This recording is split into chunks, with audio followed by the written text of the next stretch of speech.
தேவ பிள்ளைகள் புரிந்து கொள்ள வேண்டும். இயேசு இந்த பூமியில சஞ்சரித்த நாட்களிலே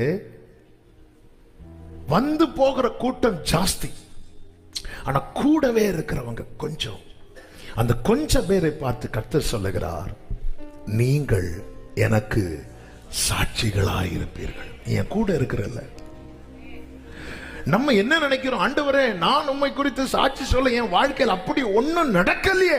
இதுதானங்க, இது மட்டும் நடந்துட்டுனா அப்புறம் எங்க ஏரியாலே நான் கன்வென்ஷனே வைப்பேன். தெரியும், நம்ம வைக்க மாட்டோம். நான் உங்களுக்கு வேண்டிதான் ஓடிட்டு இருக்கிறேன். உன்னை யார் அப்படி ஓட சொன்னா?